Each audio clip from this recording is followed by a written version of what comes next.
para orang tua atau wali murid Komplek Kuningan TK SD SMP Yos Sudarso yang sudah bergabung di Meet ini. Terima kasih sudah bergabung dan join bersama kami untuk mengikuti kegiatan pada hari ini, dan semoga hari ini kita bisa membawa makna atau sesuatu dari pertemuan kita hari ini ya. Puji syukur kita panjatkan kepada Allah yang Maha Kuasa karena pada hari ini kita bisa hadir bersama walaupun secara virtual, namun harapannya tidak mengurangi makna kegiatan ini walaupun kita laksanakan secara virtual ya. Adapun tema yang kita ambil di sini adalah spiritualitas parenting di masa pandemi. Parenting ini seperti yang saya sampaikan di awal tadi, dilaksanakan Komplek Kuningan ya.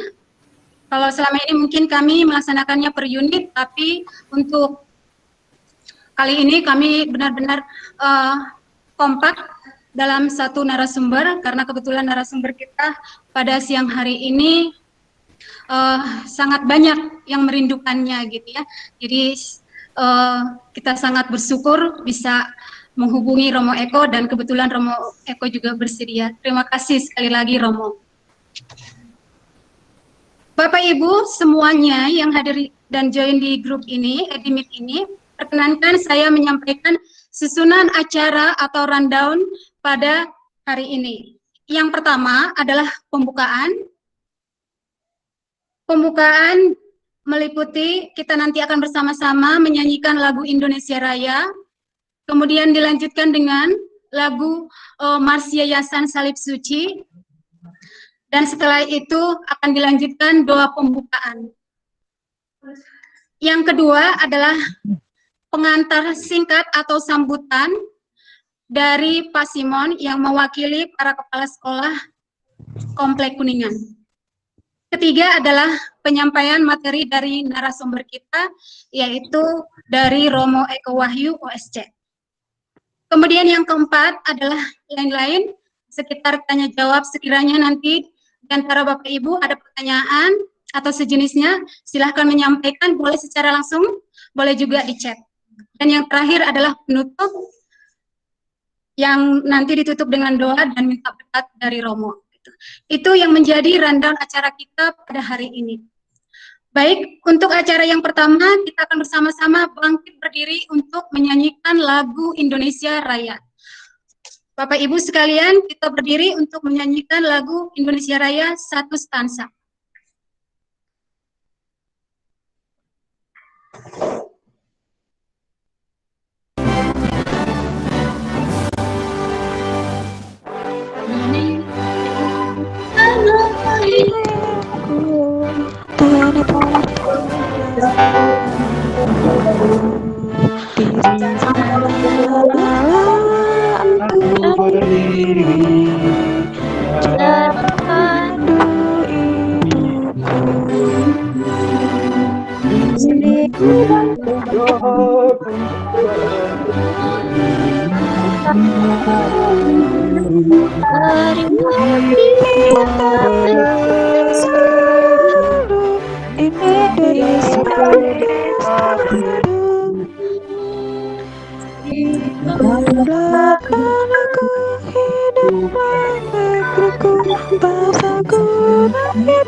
Baik Bapak Ibu, Untuk memperlancar kegiatan kita pada hari ini, kita akan lanjutkan dengan doa pembukaan yang akan dipimpin oleh Bu Eti, Kepala Sekolah TK Yos Cigugur. Untuk Bu Eti, kami persilahkan. Terima kasih. Baiklah Bapak Ibu, mari kita awali kegiatan ini dengan berdoa. Di sini saya akan memimpin secara Katolik, bagi Bapak Ibu yang mempunyai kepercayaan lain dapat menyesuaikan. Dalam nama Bapa dan Putra dan Roh Kudus. Amin. Allah Bapa yang Maha Baik, puji dan syukur kami haturkan kehadirat-Mu atas segala rahmat dan anugerah yang boleh kami terima. Terlebih-lebih atas hari ini, di mana kami boleh dipertemukan bersama Rama Eko, para orang tua, siswa dan siswi Komplek Kuningan secara daring dalam kegiatan parenting. Bapa, kami mohon campur tangan-Mu agar kegiatan ini berjalan dengan lancar. Hadirlah di tengah-tengah kami, berkatilah hati dan pikiran kami, agar dapat menyerap apa yang akan disampaikan oleh narasumber kami, Romo Eko, dan kami dapat menerapkannya dalam kehidupan sehari-hari. Bapa, berkatilah juga Rama Eko yang akan menyampaikan materi pada hari ini. Semoga melalui paparan beliau, kami semua mendapat penyegaran, dan terlebih iman kami semakin dikuatkan dalam menjalani kehidupan saat ini. Akhirnya ya Bapa, kami serahkan segalanya kepadamu. Amin. Kemuliaan kepada Bapa dan Putra dan Roh Kudus, Seperti pada permulaan, sekarang selalu dan sepanjang segala abad. Amin. Dalam nama Bapa dan Putra dan Roh Kudus. Amin. Amin. Terima kasih Bu Eti. Berikutnya kita akan melanjutkan acara sambutan dari Pak Simon yang mewakili para kepala sekolah Komplek Kuningan. Kepada Pak Simon, saya persilahkan. Terima kasih kepada moderator Ibu Arta Uli, Kepala SMP Yosudarso Cigugur, Koordinator Komplek Kuningan, sekaligus juga sebagai penggagas Eduferen TKSD SMP Yosudarso Komplek Kuningan saat ini. Yang terkasih, Rama Eko Wahyu OSC, kami sering menyapa dengan Rama Eko. Kita bangga dan bersyukur bisa berjumpa secara virtual dengan narasumber sekelas Rama Eko. Dalam acara Eduferen TKSD SMP Yosudarso Komplek Kuningan. Izinkan saya juga menyapa Bapak Kepala Wilayah 3 Yayasan Salib Suci, Bapak Andreas Rundi, para kepala sekolah, Bapak Ibu guru, dan karyawan yang juga ikut dalam acara Eduferen ini.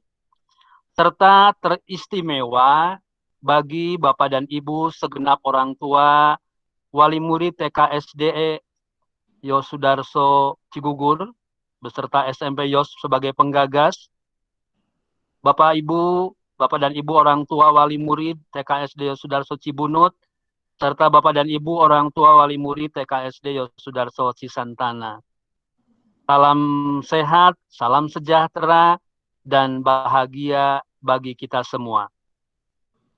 Pandemi bukan saja berdampak pada ekonomi, kesehatan, sistem pendidikan, sosial, tetapi berdampak juga pada kebiasaan, pada budaya, bahkan mungkin spiritualitas kehidupan kita. Bukan saja di Indonesia, tetapi di seluruh dunia. Pandemi COVID-19 membuat sebagian masyarakat dunia, bahkan sebagian dari kita bekerja dari rumah, WFH.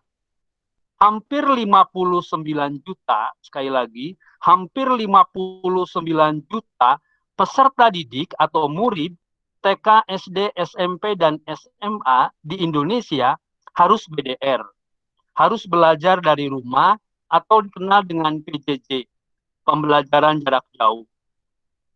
Tentu saja ini perjuangan tersendiri bagi segenap orang tua murid di masa pandemi ini. Hari ini kita akan menimba spiritualitas melalui Rama Eko. Keteladanan orang tua seperti apa sih yang dibutuhkan bagi anak-anak yang sangat kita cintai? Spiritualitas atau iman seperti apa yang membuat anak-anak kita tetap tangguh dan tidak mudah menyerah, tidak mudah tergoyahkan terhadap kesulitan pandemi ini. Begitulah Bu Arta, jangan berlama-lama, kita sudah tidak sabar untuk berjumpa dengan Rama Eko secara virtual. Salam sehat, salam semangat, dan salam spiritualitas. Tuhan memberkati. Amin. Terima kasih Pak Simon atas sambutannya. Iya, memang benar ya, ini momen yang luar biasa ya Pak Simon dan teman-teman, dan juga para orang tua yang bergabung di sini, narasumber kita seseorang yang wah gitu ya, yang banyak dirindukan banyak umat gitu ya, tetapi susah menghubunginya, dan puji Tuhan banget gitu ya, Romo Eko langsung menjawab undangan kita dan bersedia hadir menjadi narasumber pada hari ini. Puji Tuhan banget gitu ya. Jadi sangat disayangkan jika sekiranya ada orang tua yang tidak bisa bergabung atau tidak mengikuti acara ini gitu. Tapi mudah-mudahan mereka bisa menontonnya nanti di YouTube walaupun delay gitu ya. Baik, yang berikutnya langsung saja, tidak ingin berpanjang-panjang lagi, kita langsung ke acara inti, yaitu penyampaian materi dari narasumber kita, yaitu Romo Eko Wahyu. Kepada Romo, kami persilahkan waktu sepenuhnya. Monggo Romo. Terima kasih Bu Arta. Selamat pagi Bapak Ibu semuanya. Salam sejahtera. Tuhan memberkati kita semua. Selamat pagi Romo. Pagi, Selamat pagi Romo. Amin. Wilujeng enjing. Jadi kalau kita boleh bertemu secara virtual, seperti apapun kondisi Anda, sehat, walaupun terbaring, agak istilahnya dalam bahasa Jerman, hareeng sakedik, tapi tetap diberkati Tuhan. Itu yang penting. Karena kalau hidup ini dijadikan berat, maka akan berat sekali. Tapi kalau hidup ini dijadikan sebuah kenikmatan, anugerah, maka kita akan mensyukuri. Maka hidup ini berjalan dengan penuh sukacita. Saya diminta oleh Ibu Arta selaku penggagasnya SMP Yosudarso untuk berbicara tentang edu-parenting, terutama tentang spiritualitas parenting. Saya menerima bukan karena sebuah kesombongan, saya tidak ngerti apa-apa. Saya menerima karena alasan satu. Keluarga adalah sel dari masyarakat yang harus diperbaiki, yang harus beres. Keluarga-keluarga di Cigugur, di Cisantana, di Sukamulya, dimanapun, kalau keluarga-keluarganya rukun, saya yakin masyarakatnya pun akan baik. Dan anak-anak itu mendapatkan cinta pertama, kasih pertama dari Tuhan di dalam keluarga terlebih dahulu.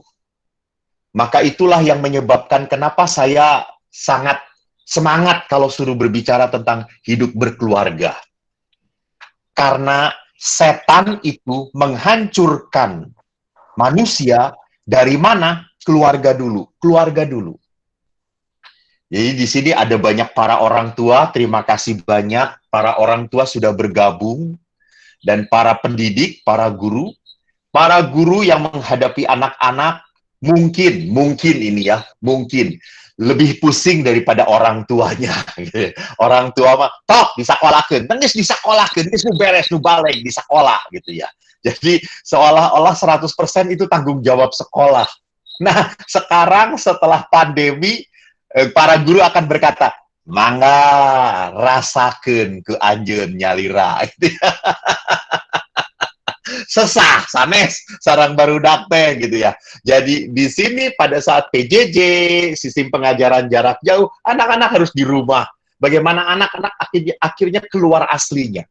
Tapi justru di situ saat ini harus menjadi saat rahmat, saat berkat. Karena nanti saya akan memperlihatkan bahwa di dalam dunia parenting, dalam dunia pendidikan, tugas pertama dan utama mendidik anak ada di tangan orang tua. Maka yang kedua, saya semangat sekali berbicara tentang parenting, saya dibentuk oleh orang tua yang berbeda karakternya. Ayah yang keras, disiplin, tanpa ampun. Jadi kalau saya minta maaf pun, dipukul dulu, ditampiling heula, tah, maaf, jebron, sos, gitu ya. Jadi saya terluka oleh ayah. Tetapi ada sosok ibu yang maha pengasih, yang maha murah, yang sungguh memberikan ketenangan, yang sungguh merasakan Eko dicintai, Eko diterima. Ini menjadi balancing. Jadi karena saya merasa bersyukur dididik oleh orang tua yang begitu baik, begitu sayang, begitu bertanggung jawab pada anak-anak dan keluarga. Jadi walaupun keras, ayah saya sangat menyayangi keluarganya. Saya jamin itu. Maka saya pernah punya pengalaman yang indah dengan ayah. Suatu saat ayah ini kan sudah ditinggalkan oleh ibu, meninggal 8 tahun yang lalu. Ayah itu masih hidup bersama kami, bersama adik saya. Lalu suatu saat saya mendampingi sebuah kelompok untuk ziarah ke Israel. Ada seorang umat yang begitu berbaik hati. Umat itu berkata, Romo, ajak ayah Romo, saya biayai. Supaya ayah Romo bisa melihat Yerusalem itu seperti apa. Naik haji dalam gereja Katolik itu seperti apa. Lalu saya tawari ayah saya, ya ayah ada yang mau gratisin ayah pergi ke Tanah Suci. Mau atau tidak? Lalu ayah berkata, enggak mau. Saya lebih baik tidak melihat Tanah Suci, enggak apa-apa. Saya lebih baik, saya bisa kumpul keluarga, ziarah ke Totombok, Kuningan saja sudah cukup. Yang penting bareng-bareng sekeluarga. Wow, kata saya, wow. Ini seorang ayah yang tidak egois. Bukan cari senengnya nyalira, itu sedih. Ayah akan menangis pada saat dia bisa tertawa, terbahak-bahak, sedangkan anak cucunya nggak tertawa. Ayah tidak mau.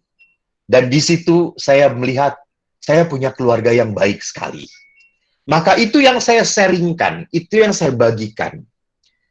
Bapak Ibu, supaya Anda tidak melihat saya terus, karena wajah saya itu kalau lama-lama dilihat, pika sebelen gitu ya. Jadi kalau Bapak Ibu melihat saya terus, lama-lama ya layar dibaledog Bapak Ibu. Jadi pepes handphone dan komputer Anda. Jadi lebih baik saya akan share screen, share bahan saya. Maaf, saya salah.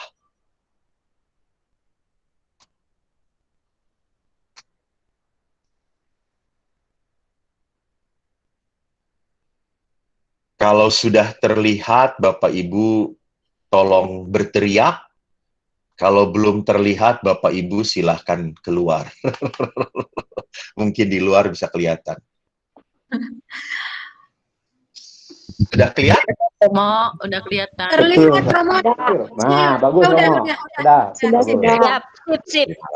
Sudah Romo. Jadi, ya baik ya. Jangan 100 orang ngomong udah terus, kayak 2 jam ngomong udah semuanya.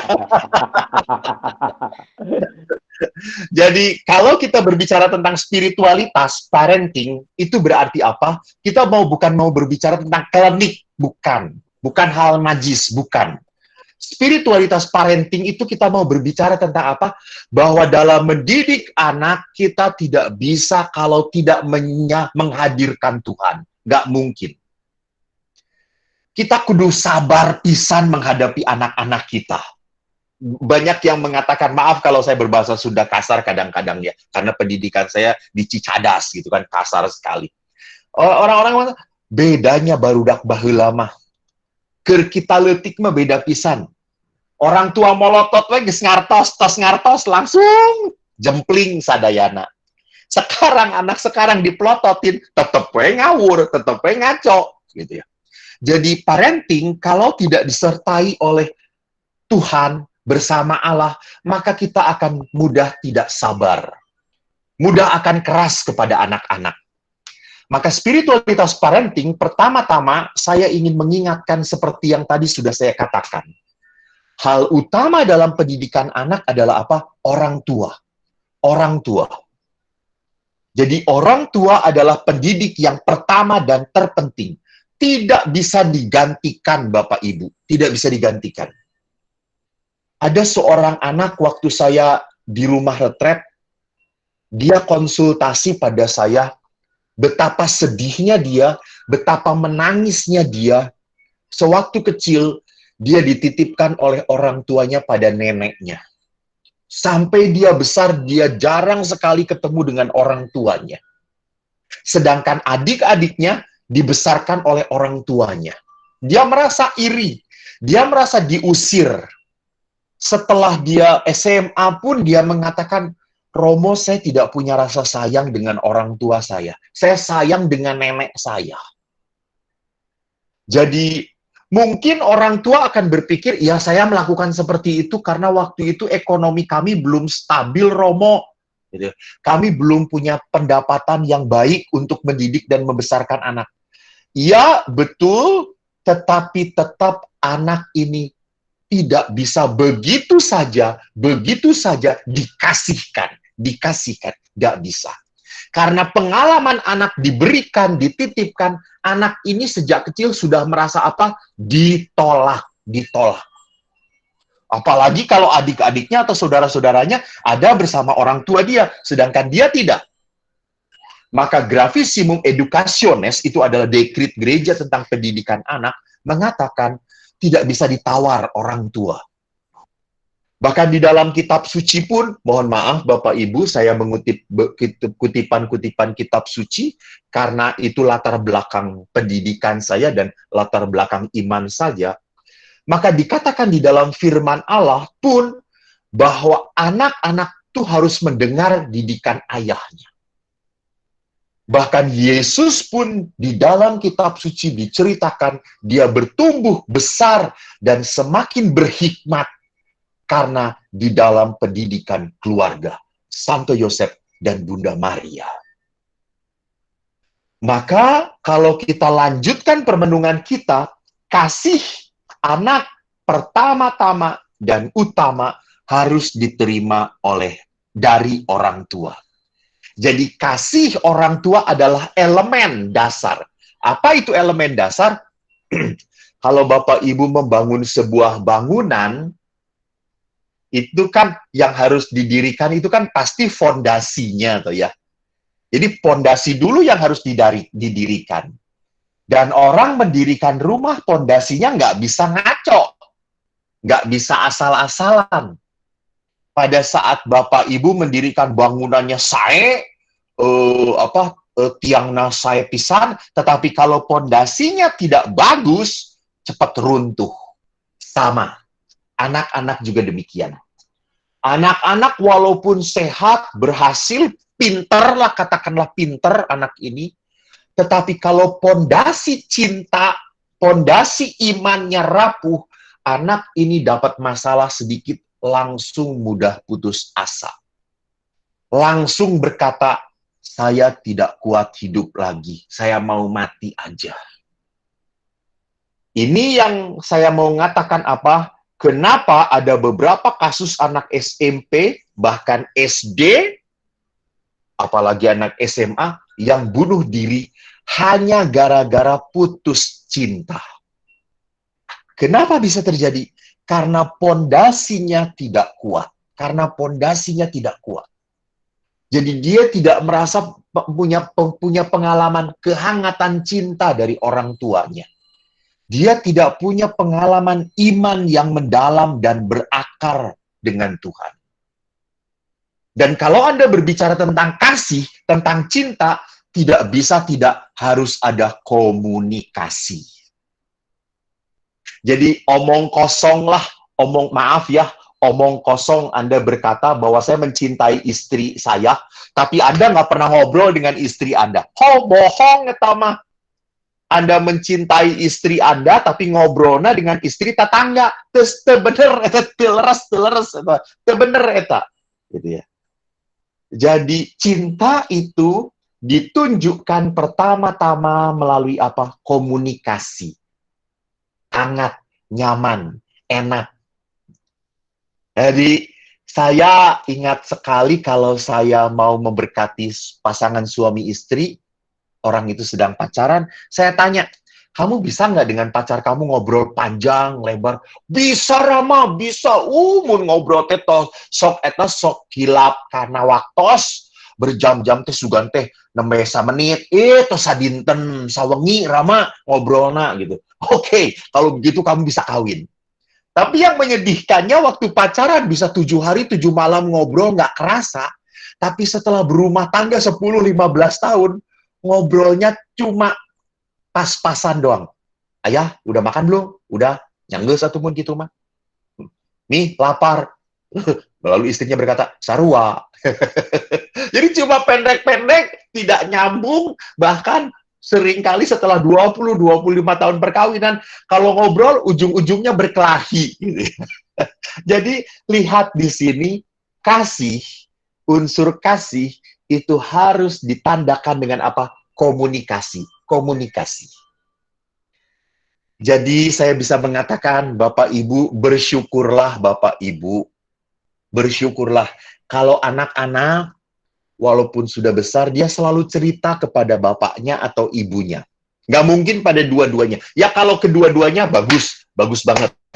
Tapi kalau ke salah satu, merasa dekat dengan ayahnya atau ibunya, nggak apa-apa, nggak apa-apa. Jangan merasa kalau anak itu dekat dengan ayahnya atau dengan ibunya, lalu ayahnya atau ibunya merasa tidak dicintai. Nggak begitu, tidak begitu. Kalau anak bisa berkomunikasi nyaman, aman, berarti anak itu melihat orang tuanya seperti teman. Dia bisa ngobrol, dia bisa cerita pengalaman-pengalaman dia dengan teman-temannya. Bagus. Bagus. Sampai kapan dia bisa ngobrol? Kalau sampai dia kuliah masih bisa ngobrol, itu bagus sekali. Bahkan dia bisa cerita tentang pacarnya, itu bagus sekali. Tapi kalau anak sampai tidak bisa ngobrol dengan orang tuanya, hati-hati. Hati-hati. Apa artinya hati-hati? Anak Anda, jangan-jangan nanti dia tidak mau mendengarkan Anda, dia mendengarkan teman-temannya doang. Dan pasti kalau mendengarkan teman-temannya, tidak bisa dijamin 100% tidak terpengaruh oleh efek negatif.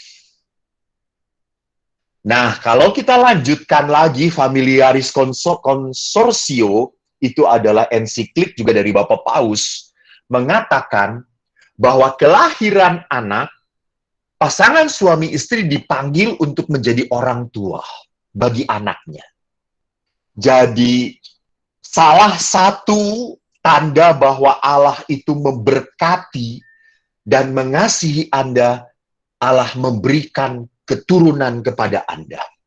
Maaf, saya tidak berarti mengatakan pasangan suami istri yang tidak berketurunan itu berarti tidak diberkati dan tidak dikasihi Allah. Tidak demikian. Allah itu maha kuasa. Allah itu maha tidak kita bisa mengerti. Tidak diberi keturunan pun Allah tetap memberikan kasih yang besar pada pasangan itu. Jadi saya berbicara tentang parenting, maka saya berbicara tentang anak. Jadi Allah itu percaya bahwa Anda bisa membesarkan anak.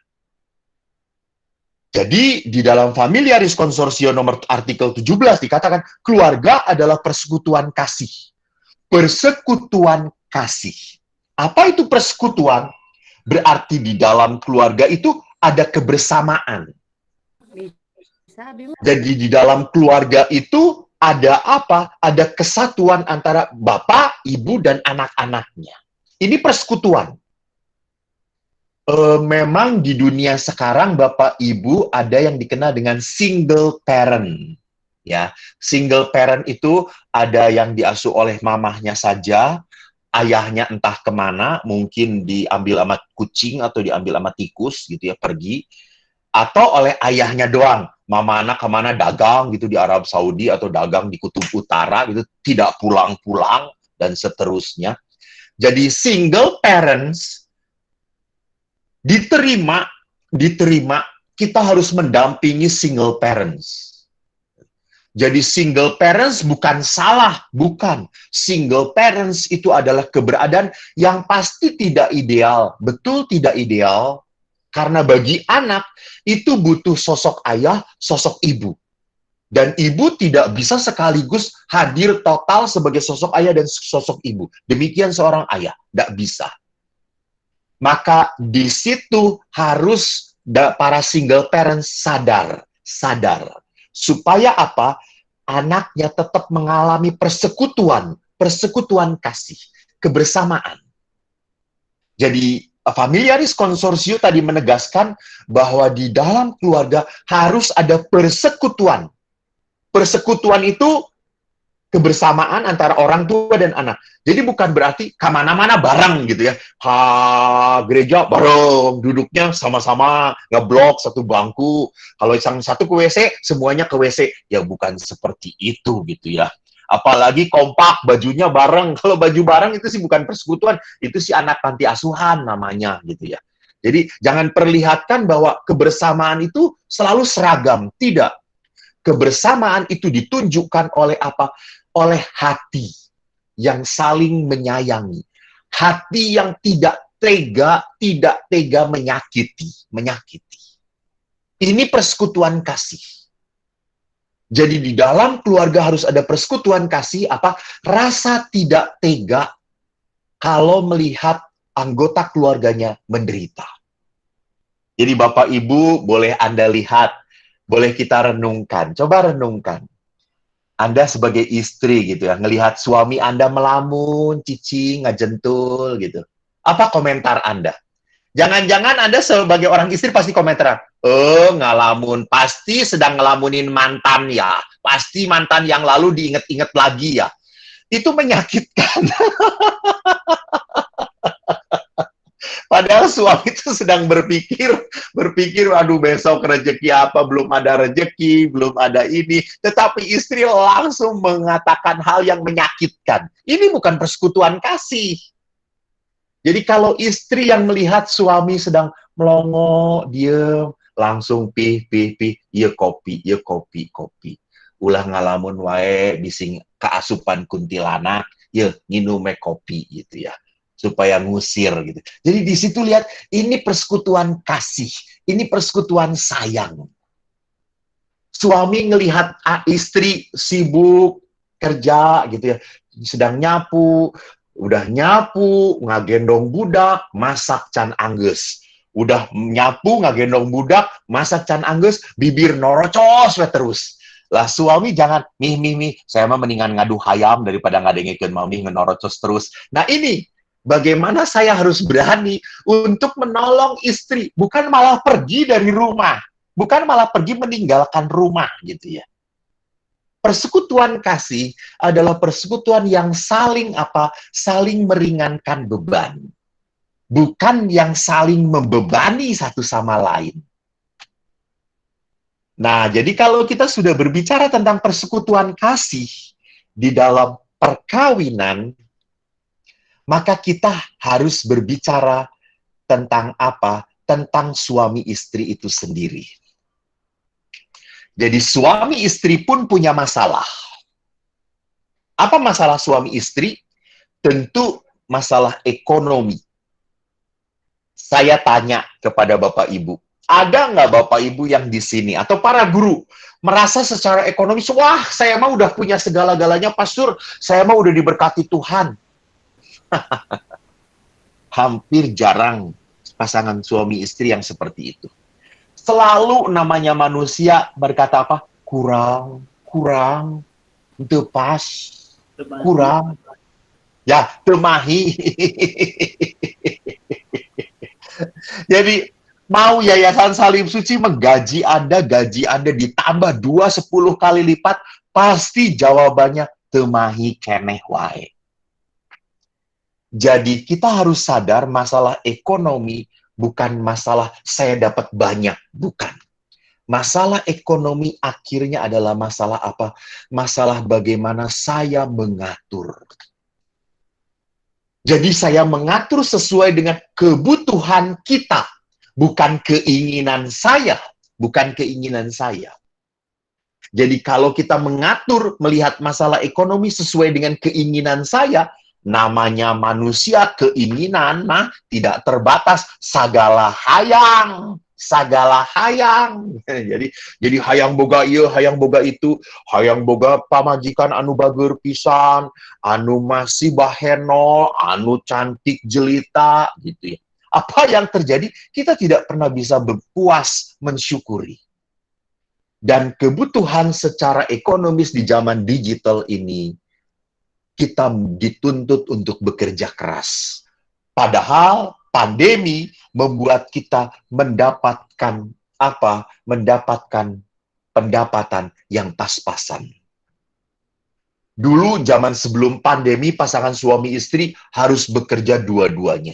Bahkan ada beberapa keluarga yang berani berpisah, berkorban. Suaminya di Cirebon, istrinya di Cigugur atau di Cisantana, bahkan suaminya di Jakarta, istrinya harus di Sukamulya, berjauhan. Saya pikir ini bukan ideal di dalam hidup berkeluarga. Kenapa? Karena ini menyebabkan pertemuan sangat terbatas antara siapa? Antara pasangan dan antara orang tua dengan anak. Saya selalu mengingatkan kepada para keluarga, Bapak Ibu teh didamel kangge saha. Seseueurna kan Bapak Ibu didamel kangge putra putri toh. Bapak Ibu nyakolakeun putra putri di sekolah nu sae. Supados apa? Supados langkung pinter, ti kolotna leres eta leres. Tetapi Anda akan merasa kecewa setelah anak Anda diberi pendidikan yang baik, tetapi Anda lupa memberikan cinta, anak ini akan pergi. Anak ini akan pergi. Anak ini tidak punya perasa sayang dengan orang tuanya. Walaupun orang tua sudah bebelaan, kepala jadi kaki, kaki jadi bujur, bujur jadi kepala. Bebelaan, pokoknya pagi siang malam, milarian artos kangge barudak. Tetapi pada saat Anda tidak memberikan cinta pada anak, maka pengorbanan Anda, mohon maaf, sia-sia. Mohon maaf, jangan salahkan anak kalau akhirnya anak melupakan Anda. Kenapa? Karena anak butuh sayang, butuh kasih. Bukan semata-mata butuh pendidikan yang baik, bukan. Saya pun dulunya adalah produknya memang SD Santo Yusuf, lalu saya pernah masuk SD negeri, karena pindah rumah gitu. Tapi toh apa yang mau saya katakan, toh di negeri pun saya merasakan pendidikan saya baik, cukup baik gitu. Memang akhirnya saya SMP ke Salib Suci lagi, SMA saya ke seminari. Tapi lihat di sini bahwa bahkan bukan pendidikan yang baiknya, tetapi bagaimana anak pun butuh kasih sayang. Dan semoga karena itu pun mimpi di dalam dunia pendidikan Salib Suci, bahwa anak-anak yang dididik di dalam Salib Suci bukan hanya punya otak yang pintar, tetapi anak itu punya iman dan kasih yang besar. Dan mereka pun mengalami kasih di dalam dunia pendidikan. Ini penting. Yang lain, persoalan di dalam keluarga adalah apa? Antara suami istri. Jadi suami istri pun seringkali tidak ideal. Betul, tidak ada yang ideal, betul. Tetapi minimal harus berusaha untuk menyesuaikan. Jadi karakter pasangan suami istri berbeda. Betul, sadar. Suami istri tidak bisa sama. Seperti mur dan baut. Jangan merubah istri jadi seperti suami, jangan merubah suami jadi seperti istri. Jangan merubah mur jadi baut, jangan merubah baut jadi mur. Nggak bisa. Tetapi keduanya bisa klop. Bisa. Bisa. Asal dua-duanya tetap mur dan tetap baut.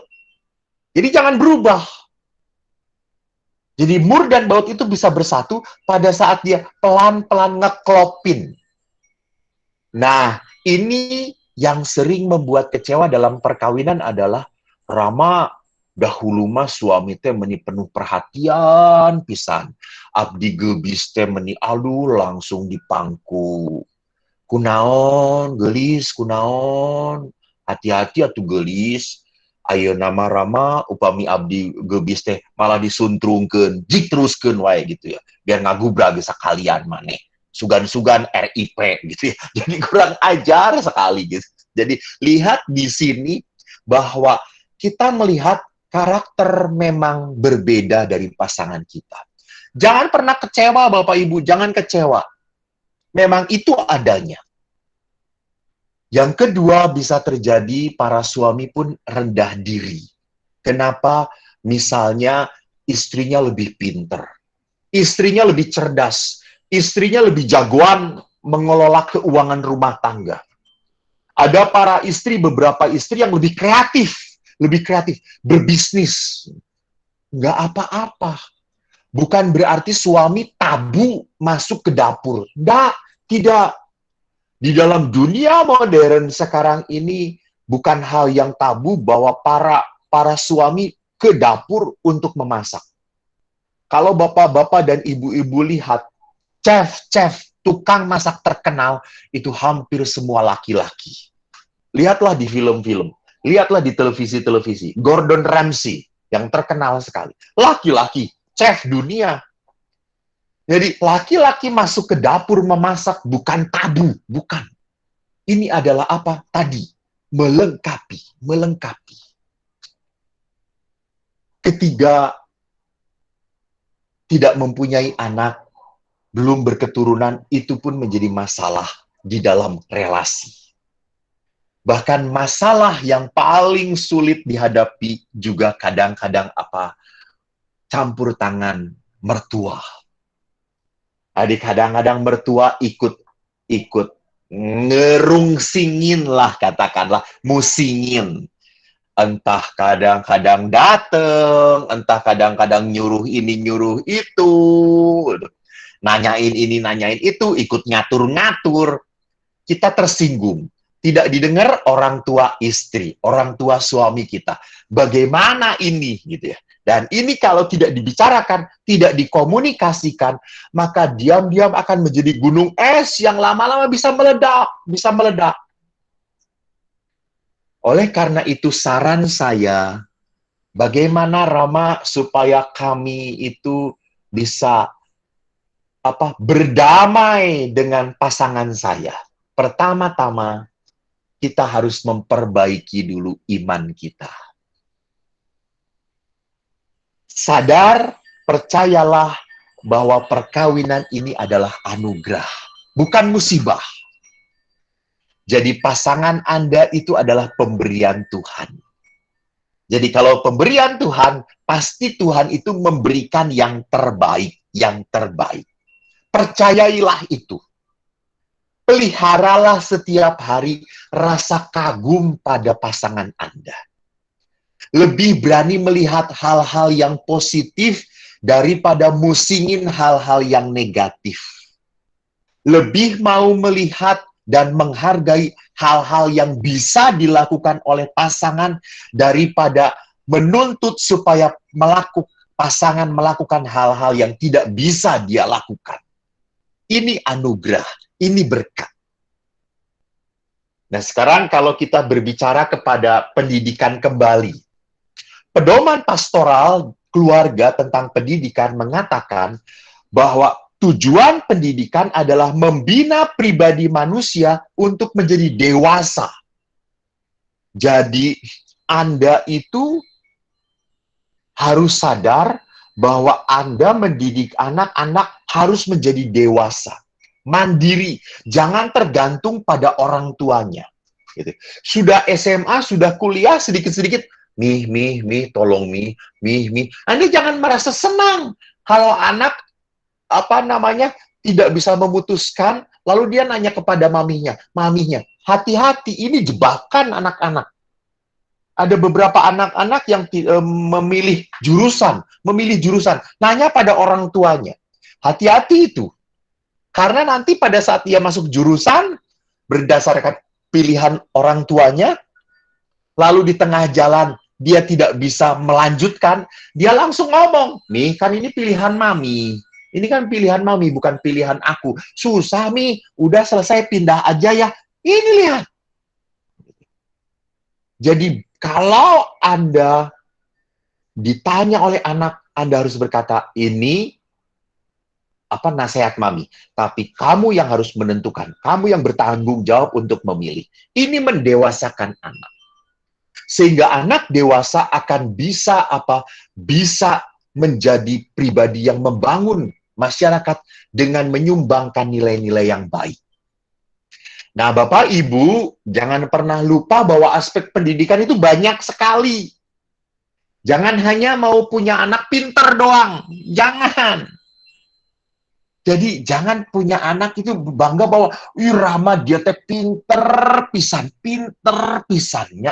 Namanya 3 bulan wae tos tiasa doa salam Maria Rama. Tos hafal. Malaikat kali gitu ya.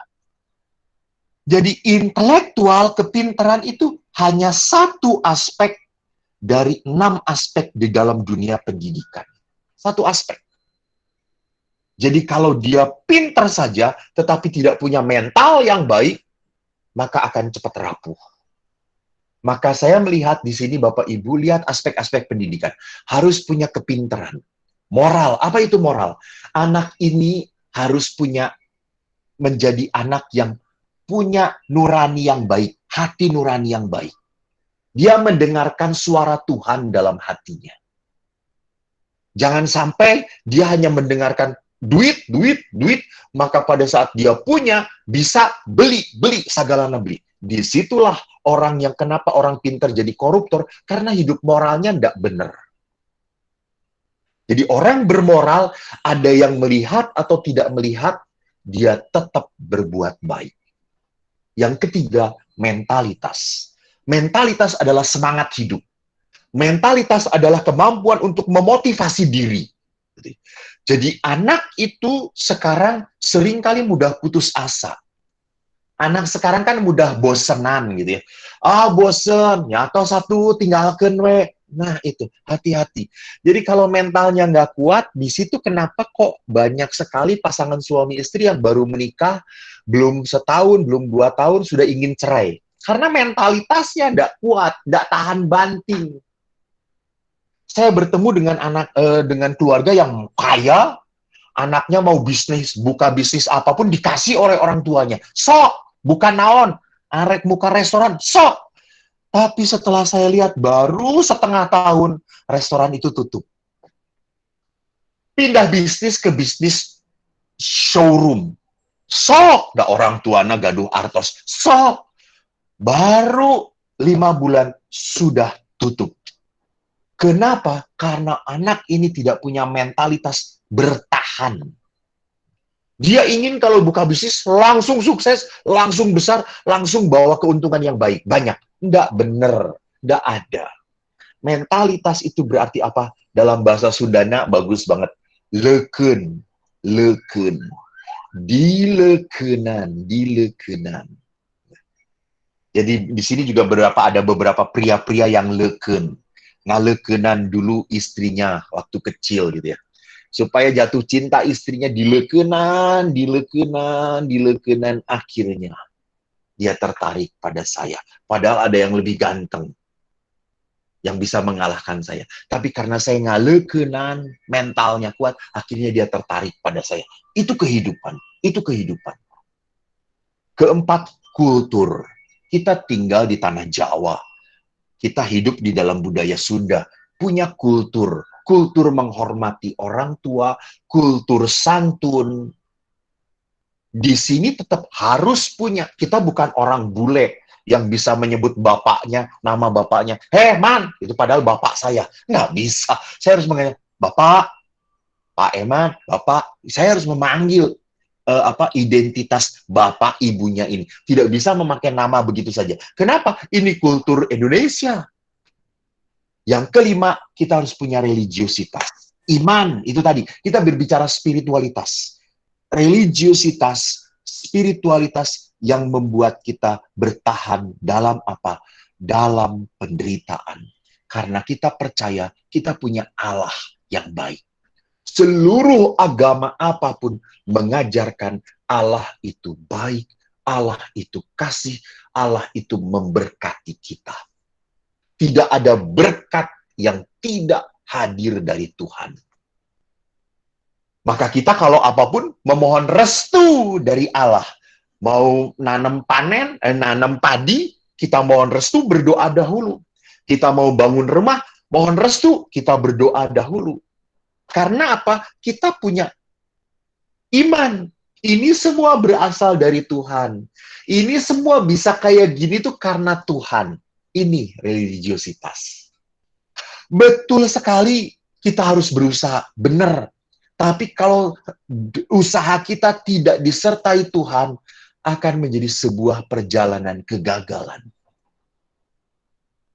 Yang terakhir adalah fisik. Anak Anda pun harus punya fisik yang baik, yang tertata gitu. Jadi jangan ibu-ibu berpikir bahwa anak gendut itu, aduh lucu pisan, ente lucu. Anak gendut teh banyak penyakit. Anak gendut itu berarti apa? Dia obesitas. Jadi jangan berpikir, ih kamu tuh harus gendut jadi lucu pisan. Kayak Doraemon. Nggak. Anak itu harus apa? Harus lincah, gerak terus. Jangan punya anak, maaf, muyung gitu. Anda tahu muyung kayak hayam. Kayak hayam kena tetelo. Muyung, diem aja. Nggak, anak itu harus gerak. Anak itu harus lari. Fisiknya diolah. Maka selama pandemi ini bukan berarti anak-anak hanya terkurung di rumah. Anak pun harus diajari untuk bagaimana bermain di lapangan. Jangan ketemu anak-anak lain, berjarak, tutup pakai masker. Harus diajari seperti itu. Namun di dalam dunia pendidikan kita harus mengerti bahwa pendidikan itu memprihatinkan. Pendidikan sekarang terlalu menekankan kepintaran. Kamu harus pinter. Dulu mama kamu teh sekolah teh pinter, engkau juga harus pinter. Ulang ngerakeun. Itu lihat. Jadi anak karena dituntut untuk pinter, untuk mendapatkan hasil akhir pokona pentena kudu 10, pentena kudu alus.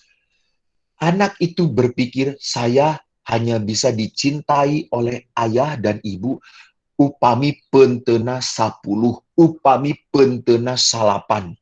Jantan upami penten abdi 5, abdi teu dipikannya ku bapak sareng ibu. Itu salah. Itu pemikiran yang salah. Kita harus berpikir bahwa anak itu di dalam pendidikan harus punya kepekaan, solidaritas, nilai-nilai kemanusiaan. Sehingga anak-anak di sini, anak yang punya solidaritas, mereka tahu bagaimana berhasil itu bukan hanya saya sorangan. Bukan. Berhasil itu pada saat kita bareng-bareng. Di situ, di dalam dunia pendidikan, harus seperti itu. Mengajarkan bagaimana kita merayakan keberhasilan sama-sama. Bukan hanya, iya teh, bisa kia teh, lantaran urang. Itu tidak. Di dalam pendidikan, bukan seperti itu. Maka pendidikan humaniora adalah pendidikan yang membentuk manusia menjadi lebih manusiawi. Supaya potensi-potensinya keluar. Jadi tadi 6 potensi fisik, moral, emosional, spiritual, lalu mentalitas, itu semua dikeluarkan. Bagaimana caranya? Pertama, anak harus merasa dihargai, dihormati. Jadi Bapak Ibu jangan pelit kalau memuji anak. Jangan pelit. Anda jangan punya prinsip Allah Rama dipuji terus, engke bedegong. Engke sirahnya jadi gede. Enggak. Penghargaan dari orang tua itu membuat anak Anda merasa jadi percaya diri. Punya PD. Saya dulu waktu awal-awal ingat sekali memberi retret anak-anak Cigugur di Pratista. Awal-awal sekali. Lalu anak-anak itu saya suruh, ayo siapa yang badai ngadoa? Kapayun. Itu hampir semua anak-anak langsung duduk. Ulah abdi Rama, abdi mah tiasa, abdi mah ngadoa tiasa, upami ngadosa tiasa gitu ya. Jadi lihat, kenapa anak-anak ini jadi minder? Kenapa anak-anak ini menjadi merasa inferior, merasa rendah diri? Karena anak ini kurang dihargai. Tidak dihormati. Anak ini hanya bisa diperintah. Itu lihat. Ayo maju. Maneh? Itu perintah, bukan inisiatif. Tapi kalau inisiatif kita hargai, bukan ditertawakan. Jadi asih, kan ingat toh di dalam sesantinya orang Sunda, silih asih, silih asuh, silih asah. Jadi asah itu nomor terakhir. Harus diasih dulu, harus diasuh, diasih, baru diasah. Jadi jangan asah duluan. Ya, diasah duluan tapi tidak diasih dan diasuh, sakit hati yang ada gitu ya. Jadi pertama kali harus diasihi dulu, dikasih dahulu. Dan yang kedua, sosok orang tua harus menjadi seperti sosok Tuhan. Apa artinya? Orang tua yang baik harus bisa melihat mutiara dalam diri setiap anak. Jadi apa artinya melihat mutiara? Di dalam diri anak itu, Anda punya 3 anak, pasti 3 anak ini beda kehebatannya. Jadi yang satu mungkin pinter matematika, yang satu pinter menghafal, yang satu pinter dagang. Sudahlah, terima. Jangan tuh tinggalikeunnya lanjut mana teh pinter pisan matematika, mana yang bodoh. Nah ini. Anak paling tidak suka dibanding-bandingkan, tidak suka. Anak harus dihargai dirinya. Saya pinter sekali waktu kecil adalah apa? Bernyanyi. Saya senang bernyanyi. Sehingga waktu SD, di SD negeri, ada perpisahan waktu saya kelas 6, perpisahan, ke panggung, teman-teman saya perempuan nari, saya nyanyi. Saya ingat lagu-lagunya. Kupu-kupu yang lucu. Saya nyanyi lagu itu. Kupu-kupu yang lucu. Nah, walaupun saya sekarang sudah tidak lucu lagi. Culun yang ada gitu ya. Saya senang sekali nyanyi. Semua orang tua yang lain tuh tepuk tangan. Karena senang mendengarkan suara saya. Ayah saya itu ndak bangga. Alah, cuma nyanyi doang. Wong nilai matematikanya masih jelek kok. Itu lihat. Jadi orang tua itu selalu punya keinginan anak seperti ini. Nggak bisa. Setiap anak diberkati oleh Tuhan dengan caranya sendiri. Jadi orang tua harus belajar puas dengan anak seperti ini. Itu sosok orang tua yang punya hati seperti Tuhan. Asuh. Bagaimana seorang ayah dan ibu yang baik harus memberikan tanggung jawab kepada anak-anak. Anak-anak tidak bisa diculkan begitu, tidak bisa. Harus diberi tanggung jawab. Anak-anak mau main game, tanya sampai jam berapa? Berapa menit sehari? Tanya, tulis, tanda tangan. Jadi jangan hanya ngeluh, kamu tuh main game, terus di depan komputer, terus. Tapi tidak pernah ada kesepakatan.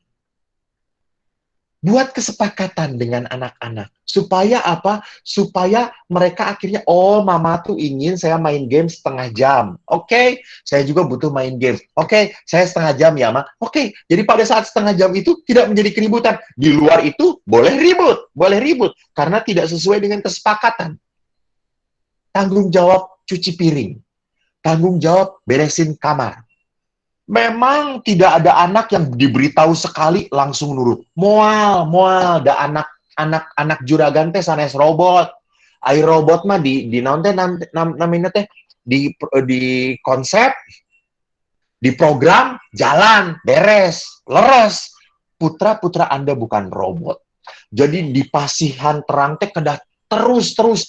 Dan ini memberitahu anak terus-menerus adalah program. Terus-menerus. Memang perintah itu harus diulang-ulang. Sampai akhirnya tertanam di dalam diri anak.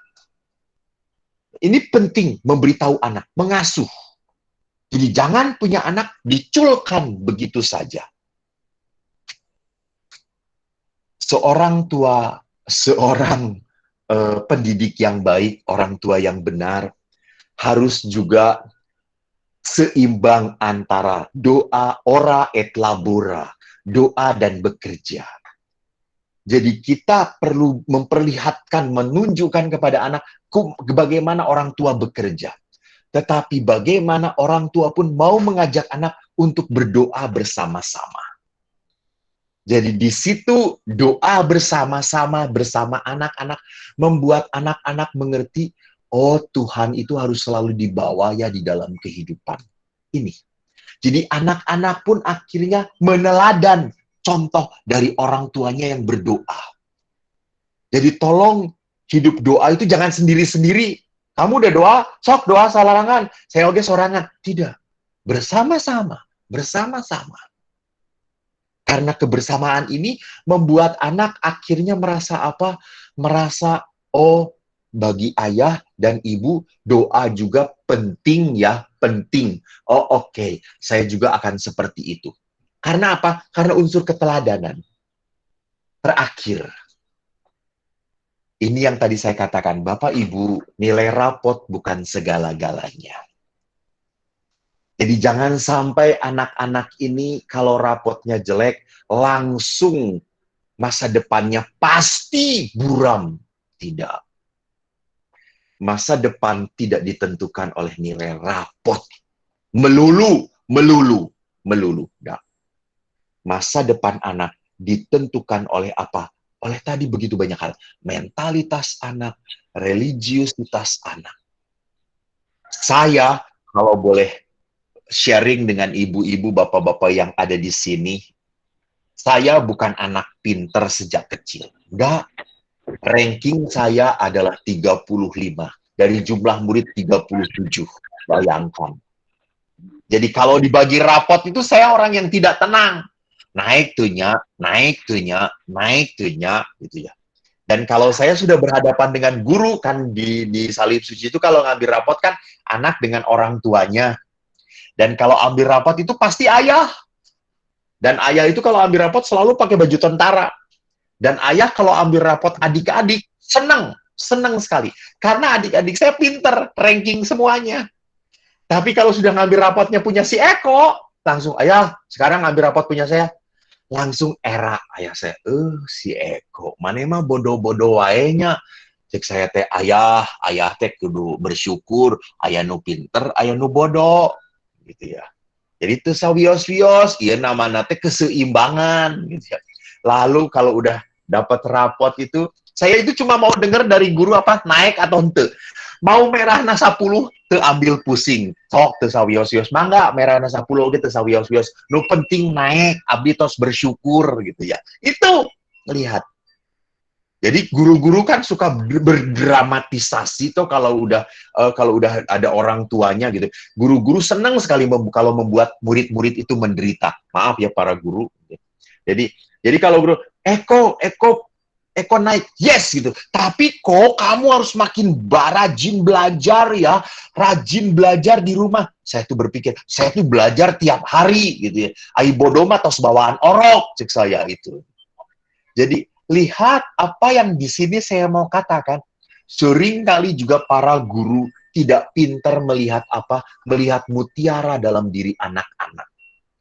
Jadi pertama-tama yang diberitahukan kepada murid-murid pada saat orang tua datang itu jangan kejelekannya. No, berikan hal yang baiknya, Jadi anak-anak akan bangga, akan ngangkat gitu ya.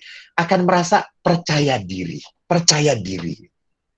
Saya sedih sekali kalau melihat ada anak-anak yang kayak gini gitu. Ini anak-anak yang punya rasa minder gitu. Punya merasa bahwa saya tidak berharga. Jadi Bapak Ibu yang terkasih, mohon maaf Anda dihukum oleh saya untuk mendengarkan, biasanya anak-anak yang dihukum untuk mendengarkan para guru. Sekarang para guru dihukum oleh saya untuk mendengarkan saya. Terima kasih untuk sharing saya. Saya sebetulnya ada satu file lagi, nanti kalau saya tidak sempat memberikan, saya akan berikan kepada ibu guru untuk dibagikan. Saya berbicara tentang daring atau darting gitu ya. Di rumah ini sekarang sedang daring atau sedang darting, karena yang terjadi bukan daring, yang terjadi adalah darah tinggi kita menghadapi anak-anak. Tapi mungkin lewat tanya jawab akan menjadi berkembang permasalahan kita. Terima kasih Ibu Bapak yang tercinta atas saatnya untuk sharing. Sekarang Anda kalau mau bertanya silahkan. Kalau Anda tidak bertanya, saya bahagia sekali. Berarti ngartos sadayana. Amin. Mangga. Baik, terima kasih Romo. Wah, dengan materi yang sangat luar biasa ya, dan sedikit menyinggung gitu, termasuk menyinggung saya juga sebagai orang tua gitu. Syukur pada Tuhan. Dan juga menyinggung saya sebagai istri juga Romo gitu. Jadi tidak hanya sebagai orang tua gitu. Baik Bapak Ibu, itu tadi penyampaian materi dari narasumber kita, yaitu Romo Eko Wahyu. Berikutnya kita akan lanjutkan ke acara lain-lain, yaitu berupa tanya jawab. Sekiranya Bapak Ibu ingin bertanya, boleh chat langsung di chat room atau bisa ngacung juga ya. Baik, sebagai informasi saja, sebelum ke penanya pertama, Romo dan Bapak Ibu semua yang join di YouTube sudah banyak dari luar kota juga, ada yang dari Bandung, bahkan ada yang sangat jauh dari Banjarnegara juga hadir, dan dari Cirebon juga ada ya Mas Bambang. Dari Tangerang juga banyak yang hadir gitu. Itu dari Cirebon itu jauh sekali, itu karena dari planet lain di Cirebon mah. Ya. Jadi banyak dari luar kota yang ikut join. Memang sebenarnya mereka sudah izin terlebih dahulu ke kami, tapi kami tidak mengizinkan mereka join di Meet, karena Meet ini adalah kami khususkan untuk para orang tua TK, SD, SMP, YOS Cigugur gitu ya. Sementara di YouTube mereka bisa nonton secara live gitu. Baik, lanjut saja kita ke acara lain-lain, yaitu penanya pertama tadi Mas Bambang dari Cirebon, jauh sekali katanya dari planet lain. Gitu. Silakan Mas Bambang, apa pertanyaannya? Atau mungkin sekedar sharing atau bagaimana? Kami persilakan. Baik, terima kasih sebelumnya. Selamat pagi Romo, sehat selalu. Hatur nuhun. Sehat. Sebetulnya saya di sini juga bingung. Satu, saya sebagai orang tua. Satu, saya sama dengan teman-teman saya sebagai pendidik di Yayasan Salib Suci. Kebetulan saya bertugas di SMP Putra Nirmala Cirebon. Karena hari ini memang kosong, sehingga saya menyempatkan untuk bergabung di Zoom ini, karena tentunya baik sekali. Romo, memang panjang dan lebar. Kalau kami untuk mengerti secara keseluruhan, itu mungkin ya masih mengawang-awang. Tetapi ada banyak hal yang memang kami terima pada pagi hari ini. Terima kasih. Mungkin orang tua yang di Cigugur, ya, ini tetangga-tetangga saya, ini saya lihat juga banyak sekali yang ikut. Tentunya ini menjadi sebetulnya saya yakin para orang tua juga sudah terpikir ke sana, Romo, sebetulnya. Dan mungkin hari ini diingatkan kembali gitu ya, tentang bagaimana berdinamika tadi dengan pasangannya, kemudian bagaimana memberikan treatment ke anak-anak, dan bagaimana berkomunikasi dengan anak-anak. Dan di sini kami sebetulnya betul Romo tadi dikatakan keprihatinan arah pendidikan. Yang notabene orang tua juga mungkin kami di sini selalu melihat, ya kalau saya sih di tengah-tengah ya, antara melihat angka hasil dari anak dilihat dari angka nilai. Tetapi mungkin kalau menyangkut kebijakan memang arah pemerintah juga mungkin sekarang puji Tuhan alhamdulillah agak sedikit bergeser dengan tidak adanya ujian nasional. Minimal melegakan kami yang sebagai pendidik juga orang tua. Nah, tetapi di sini memang nilai-nilai yang tadi Romo sampaikan, saya memang sempat mencatat, agak sedikit rajin saya di sini begitu, mencatat ada 6 yang tentang kepandaian intelektual, kemudian moral, mentalitas, kultur, religiositas, dan fisik. Tentunya semuanya ini menjadi sebuah rangkaian yang tidak bisa terputuskan, Romo. Menjadi sebuah benang yang memang saling berkaitan. Pertanyaan saya sederhana, Romo. Kira-kira kami yang di dunia pendidikan ini, saya juga yang sebagai orang tua, itu mengawali langkahnya, walaupun tadi sudah dijelaskan oleh Romo, tetapi karena memang cukup panjang dan cukup lumayan, bagi saya lumayan berat materi ini, kira-kira langkah sederhana apa yang bisa kami lakukan sebagai orang tua, Romo? Terlepas dari berbagai macam teori yang ada, ya, hal-hal sederhana apa untuk anak-anak kami, Romo? Mungkin agak email nak, masih ayah. Terima kasih, Romo. Email nak. Ya. Baik, Pak Bambang, terima kasih. Jadi, langkah sederhana apa yang bisa diterapkan kepada anak-anak? Saya itu sedang cari makalahnya, kemarin aku lupa. Jadi, kita pernah mengadakan di Pratista tentang parenting ini dengan seorang ahli hipnoterapi. Jadi dia ahli hipnoterapi dan kebetulan seorang pendidik juga. Dan dia mengatakan antara relasi dengan directing itu ada presentasi yang harus benar. Jadi di dalam pendidikan, di dalam sikap anak dengan orang tua, dengan sikap orang tua pada anak, lebih banyak directingnya, lebih banyak nyuruhnya, lebih banyak merintahnya. Jadi ulah iya, ulah itu, kudu iya, kudu itu. Manete kos kieu, kos kieu, kos kieu. Itu directing, itu merintah, itu nyuruh. Nah, relasi tidak ada. Jadi kalau relasinya buruk, Anda nyuruh seperti apapun tidak akan kena, tidak akan didengarkan.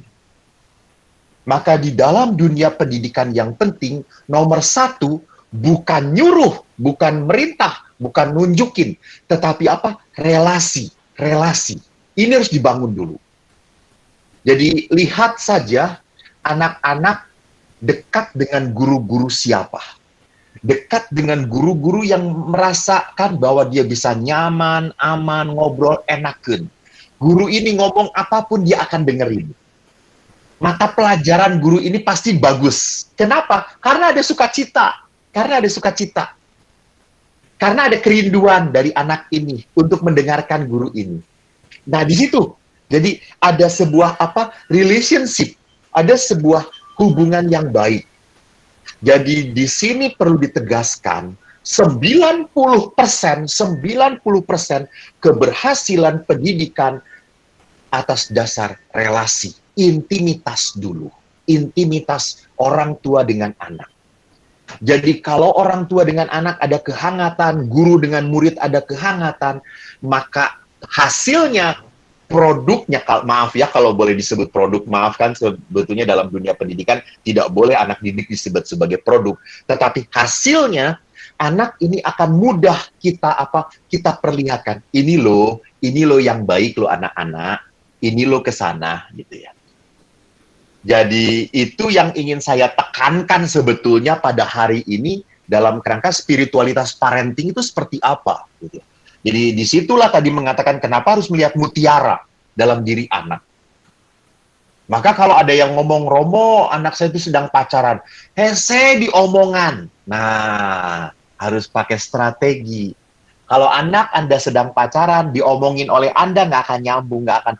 Panggil pacarnya, ngobrol dengan pacarnya, suruh pacarnya ngomong, nyambung, kena, gitu ya. Jadi kita tuh harus memakai tool yang benar, alat yang benar. Jadi dengan anak muda, kalau pada saat anak muda merasa nyaman, merasa didengarkan, merasa dihargai, merasa disayangi, dia akan mudah menyerahkan dirinya. Semoga menjawab Pak Bambang. Terima kasih. Baik, terima kasih Romo. Terima kasih banyak. Ya. Baik, terima kasih Mas Bambang dan Romo Eko. Berikutnya sudah banyak yang ngacung ini Romo, saya bingung yang mana dulu ya. Sudah banyak yang ngacung. Baik, yang kedua, penanya yang kedua dari orang tua Gisela dulu ya, karena dari tadi saya lihat udah ngacung. Gisela Aprilia, kepada orang tua Gisela Aprilia, saya persilahkan. Halo? Orang tua Gisela Aprilia? Baik, mungkin sedang mempersiapkan. Yang berikutnya adalah dari Pak Simon. Silahkan Pak Simon. Terima kasih, Bu Arta.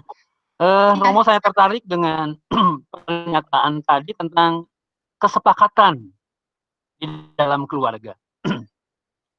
Untuk di sekolah, memang di kelas sudah terbiasa dengan kesepakatan. Nah, ini sesuatu yang luar biasa kalau ada kesepakatan di dalam keluarga. Karena kesepakatan beda dengan aturan ya, Romo. Kalau kesepakatan dibuat bersama-sama, kalau aturan, jika melanggar aturan ada hukuman, tapi kalau kesepakatan dibangun bersama, dibuat bersama. Sederhana mungkin kesepakatan bangun pagi, kesepakatan mandi sore, kesepakatan kapan berakhirnya nonton TV dan sebagainya. Ini sesuatu yang menarik dan bisa diterapkan di dalam keluarga masing-masing. Yang perlu ditanyakan tidak terkait dengan itu, Rama. Ada seorang ibu datang ke sekolah, kemudian, Pak, saya ingin bertemu dengan wali kelas. Ya, apa keperluannya? Jadi dia punya anak laki-laki yang rambutnya udah panjang, tapi tidak mau dipotong. Jadi datang ke sekolah hanya supaya orang tuanya itu menganjurkan supaya gurunya itu menganjurkan anaknya potong rambut. Karena kalau dari guru biasanya katanya anaknya langsung nurut dan mau potong rambut. Dan demikian adanya.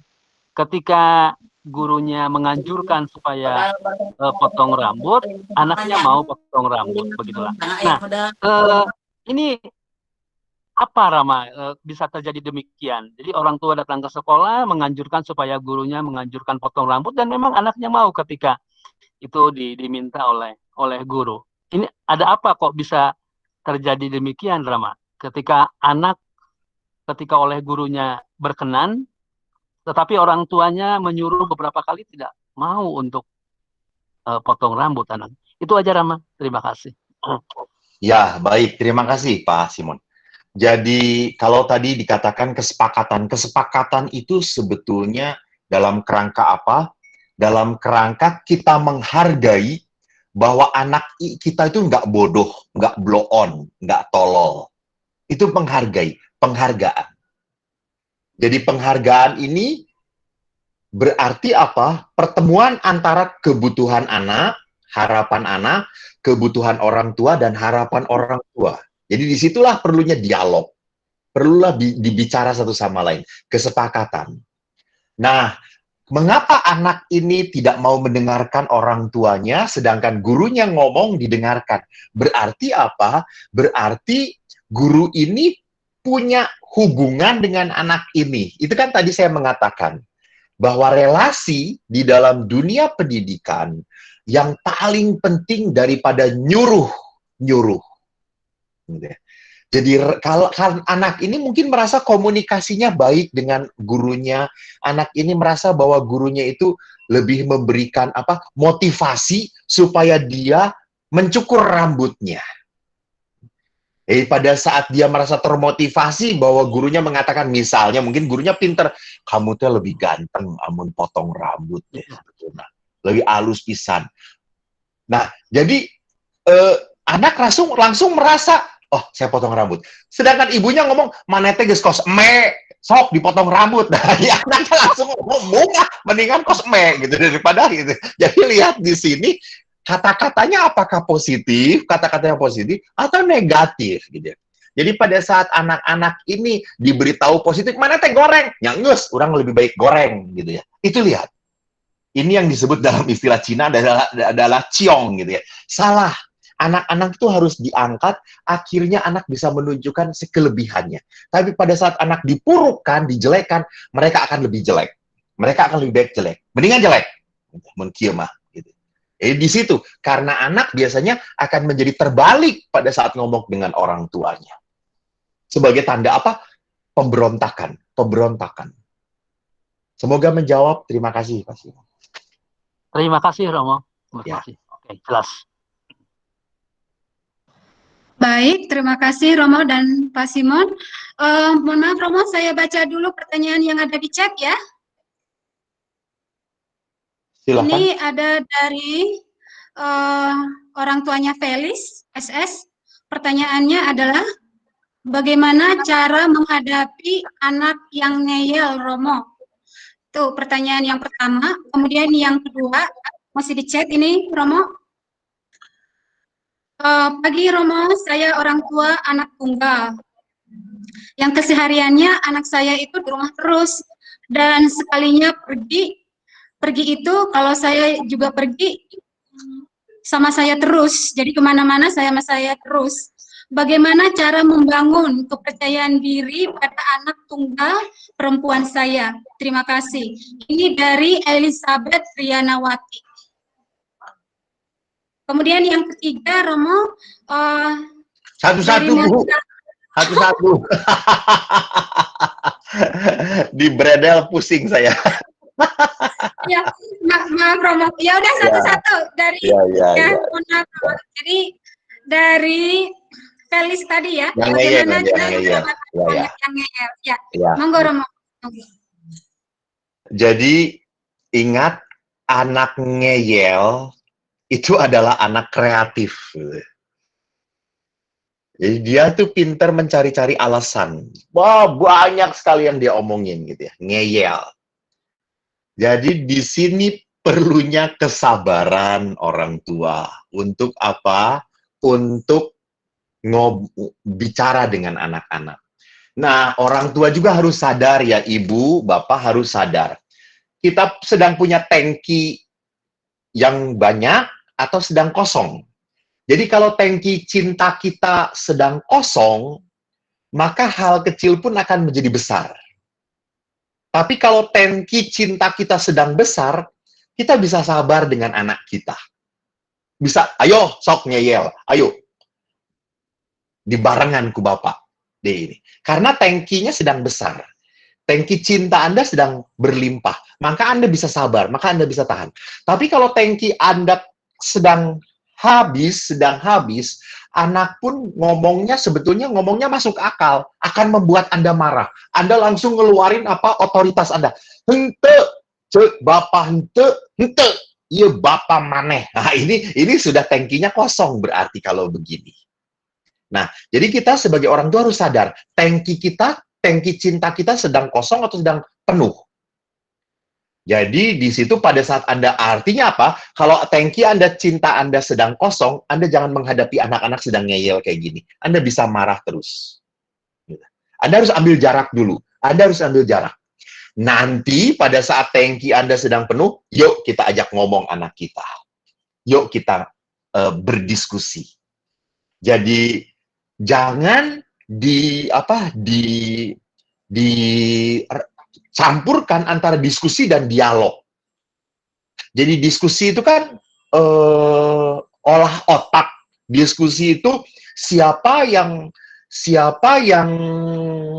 alasannya masuk akal, itu yang benar. Jadi diskusi itu mencari kebenaran. Berarti apa? Alasannya yang paling masuk akal dan bisa diterima, itu yang benar. Sedangkan dialog adalah komunikasi hati, komunikasi batin.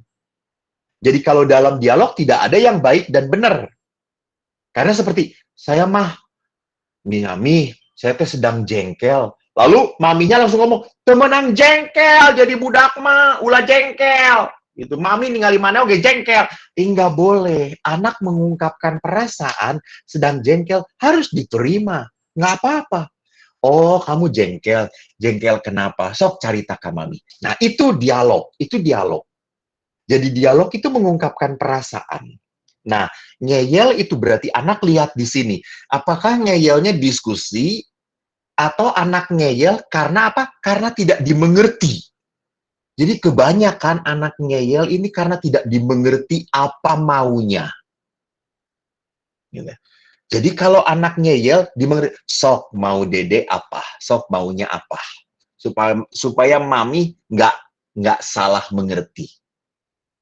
Jadi di sini perlunya kenapa Tuhan memberikan kita telinga 2 dan 1 mulut, supaya kita lebih pintar mendengarkan dahulu. Jadi anak ngeyel karena tidak dimengerti oleh orang tuanya. Jadi dengerin dulu, apa sih sebetulnya maksud anak ini? Apa sih maunya anak? Kan sama di dalam dunia antara anak dengan orang tua, antara harapan dan kebutuhan, itu harus nyambung, harus sama. Saya butuh ini, Mi, harapan saya ini. Maka sama, Mami juga, saya butuh ini. Maka harapan Mami pada kamu, ini. Jadi sama-sama, dua-duanya harus mengatakan, saya butuh kamu ini seperti ini. Harapan Mami, saya butuh bahwa kamu menghormati Mami. Nah, harapan Mami adalah ini. Sama anak pun sama. Jadi di situ harus diomongin pada saat pada saat tangki Anda sedang besar, sedang baik, sehingga Anda bisa logis. Sehingga ngeyel tidak ditanggapin dengan emosi. Kalau ngeyel ditanggapin dengan emosi, nggak akan selesai. Dua-duanya nggak ngerti. Anda hanya menghabiskan energi. Jadi kalau anak sedang ngeyel, Anda lebih baik Anda mengambil jarak. Walaupun Anda orang tua, Anda mengatakan, cukup. Mama nggak bisa ngomong dengan kamu. Udah, anak nanti akan mengerti. Gitu. Bahwa mami, oh rupanya serius ngomong ini. Tapi kalau Anda ngewek, anak juga ikut ngewek, nggak nyambung akhirnya satu sama lain. Kedua, tentang anak tunggal yang sangat tergantung. Jadi di Bapak Ibu, di dalam dunia pedagogi anak itu pertama-tama dalam kerangka dependent. Anak itu lahir pasti dependent. Dependent itu apa artinya? Tergantung. Tergantung pada orang tuanya. Tergantung pada siapa yang menyusui dia, siapa yang memberi makan dia. Dependent. Tetapi makin lama anak harus tumbuh menjadi independent. Independent itu artinya apa? Dewasa. Dia bisa memutuskan sendiri. Nah, bagaimana anak tunggal diajarkan supaya independent? Maka kita sebagai orang tua juga memang senangnya sih anak ngikutin kita, deket dengan kita, pasti itu. Tapi hati-hati, ini Anda sedang membuat anak Anda tidak berdaya sebetulnya. Anda sedang membuat anak Anda tergantung pada Anda. Tidak boleh. Maka di suatu saat Anda harus menganjurkan kepada anak-anak, sok kamu milih sendiri. Sok gimana kamu. Sok sendirian. Silahkan. Jadi biarkan anak Anda memilih dahulu. Lewat hal kecil, memilih. Mau pilih mana? Ini atau itu. Biarkan, hargai. Setiap pilihan anak didukung. Jadi dari hal kecil, dia memilih, didukung oleh Anda, dia lepasin, suruh. Seperti bukan mendorong, ngejongklok gitu, tetapi mendorong pelan-pelan supaya anak Anda semakin berkembang. Saya ingat sekali perumpamaannya main layang-layangan. Tuh kalau main layang-layangan itu kan kalau ditarik terus layangannya nungtung. Gitu. Layangan tidak akan terbang tinggi, ditarik terus ngungslep. Tapi kalau layang-layangan dikendorin terus, kabur kemana-mana tepuguh. Layangan itu bisa terbang tinggi pada saat tarik ulur. Gitu. Semoga menjawab untuk ibu yang beranak tunggal. Terima kasih, Bu. Oke, terima kasih Romo. Berikutnya ada orang tua Faustina Dian ya, Bapak Teddy. Halo, Pak Teddy. Orang tua Faustina Dian. Ya. Persilakan Pak. Pertanyaannya apa? Ya, terima kasih Bu. Tadi itu kan pendidikan ya, pendidikan antara ada relasi antara orang tua dengan anak ya, untuk mendidik menjadi manusia dewasa begitu ya. Tapi ada satu poin yang kayak Bu Arta tadi itu merasa tersinggung ini ya, apa ya? Disuruh menjadi teman katanya. Menjadi teman bagi anak-anak, apakah saya harus turun derajat gitu sebagai orang tua gitu ya. Jadi anak-anak. Katanya kita mau mendewasakan anak gitu Romo ya. Ya. Memang saya melihat dari tingkatan sekolah pendidikan ya. Apakah kita harus seperti itu Ibu Eti dengan kawan-kawannya ya, ucad-acad dengan anak-anak TK gitu. Seperti itu ya.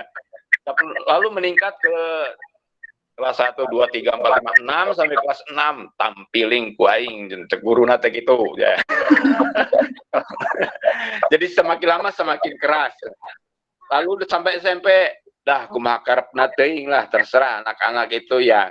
Jadi kemudian ada juga saya masih mengingat dari sesama orang tua ya, waktu saya ini berharap bagaimana kalau kita memperlakukan anak itu sebagai orang dewasa juga, artinya dalam rangka menghargai, mengapresiasi supaya nyambung.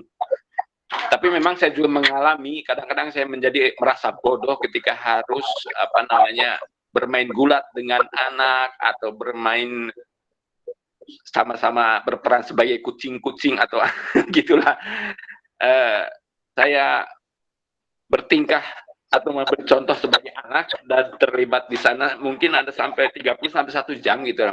Jadi intinya spiritualitas apa di balik bersedia menjadi teman atau rela menjadi teman bagi anak gitu ya. Demikian. Terima kasih Pak Edi, bagus sekali ya. Jadi cute pertanyaannya. Apakah saya harus menjadi teman bukan menjadi kekanak-kanakan? Beda ya. Jadi kalau menjadi kekanak-kanakan itu ya itu tadi gitu, ngilu ucing sumput, tidak. Tetapi pada saat anak bermain, Anda ikut tertawa, mentertawakan anak-anak, itu sudah menjadi puas bagi anak-anak. Ini sudah berteman dengan anak-anak. Jadi bukan anak-anak main ucing-ucingan, bapaknya sibuk, sorangan, nge-WA. Ini anak merasa tidak diperhatikan. Dia melihat orang tua sebagai apa? Sebagai sosok yang ngawasin dia, bukan ikut bermain dengan dia.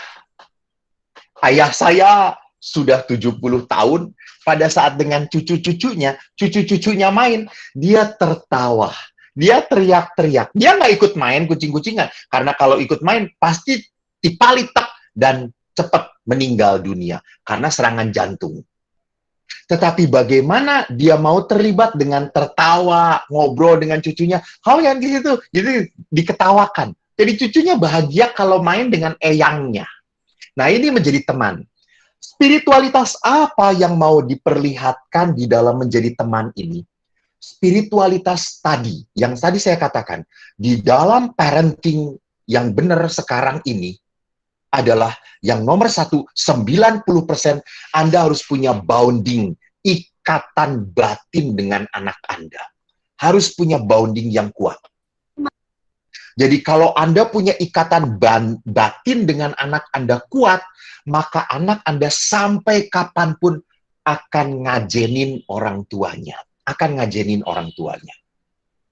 Saya 25 tahun di dalam hidup pelayanan, saya begitu sedih.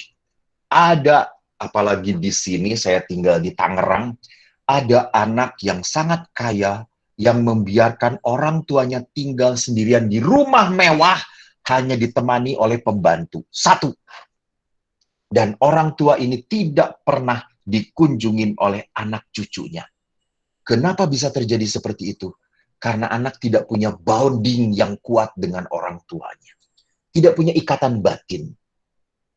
Dan ikatan bounding yang kuat antara anak dengan orang tua harus disesuaikan dengan usianya. Anak SMA tidak bisa diajak gulet-gulet lagi. Tapi anak kecil dia senang sekali pada saat dipeluk oleh ayahnya, guling-guling dengan ayahnya, dia akan senang sekali. Maka kan tidak mungkin orang tua yang usianya 60 punya anak masih usianya 7 tahun, gitu ya. Pasti kan hampir seusia gitu. Dia di mana di usianya 40, dia punya anak 60, masih senang bergulit-gulit. Anak karena apa, merasa apa? Punya ikatan batin. Jadi anak kecil memang butuh sekali cinta, bukan lewat kata-kata, bukan lewat I love you, enggak. Pada saat anak dipeluk, disayang, karena sudah SMP, SMA, mereka tidak butuh itu lagi, enggak butuh. Jadi di sini ikatan ini menjadi teman harus sesuai dengan usia mereka, harus sesuai dengan kebutuhan mereka. Jadi spiritualitasnya apa? Spiritualitasnya supaya anak punya ikatan batin yang sungguh dengan orang tuanya, dengan orang yang sudah melahirkan dan mencintai dia. Semoga menjawab Pak Teddy. Terima kasih. Terima kasih Romo. Sama-sama Pak Teddy.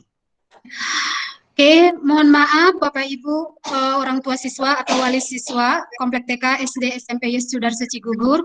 Kami batasi penanyanya, takutnya Romonya, karena kami menjadwalkan hanya sampai jam 11.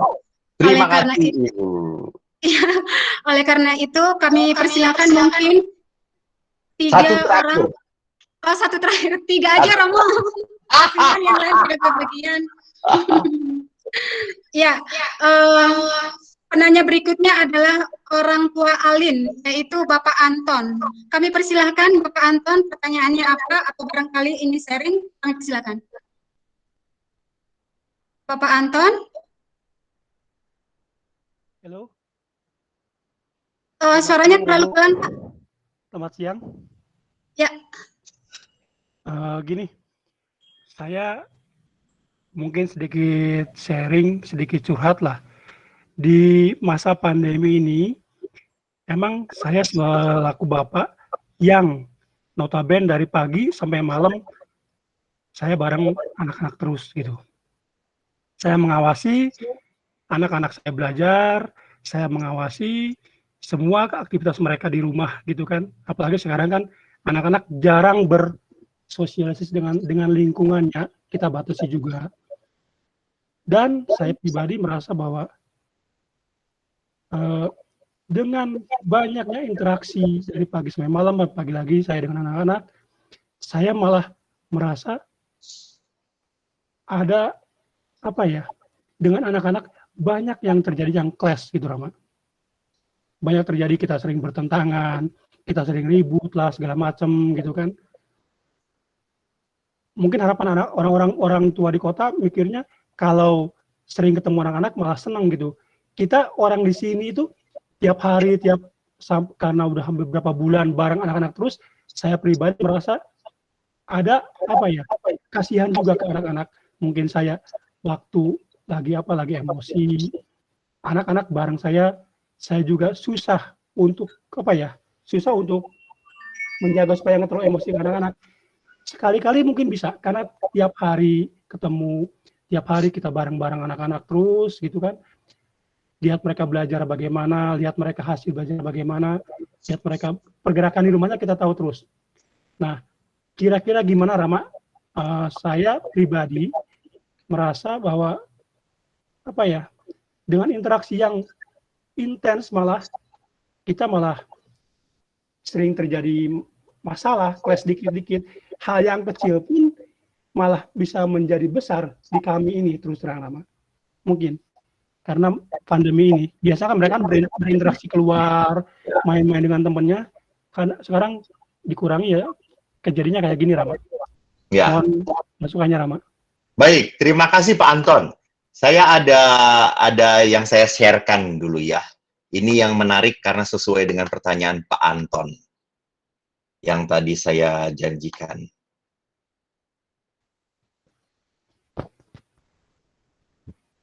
Semoga keluar. Sudah keluar belum? Oke. Sudah keluar ya? Udah Rama. Ya, daring tanpa darting. Jadi bagaimana belajar secara virtual tanpa darah tinggi. Jadi tadi Bapak Anton bercerita bahwa pada saat anak-anak sering di rumah, maka sering terjadi konflik. sering terjadi miskomunikasi, sering salah paham satu sama lain. Mari kita kenali apa penyebab saya tidak sabar di sini.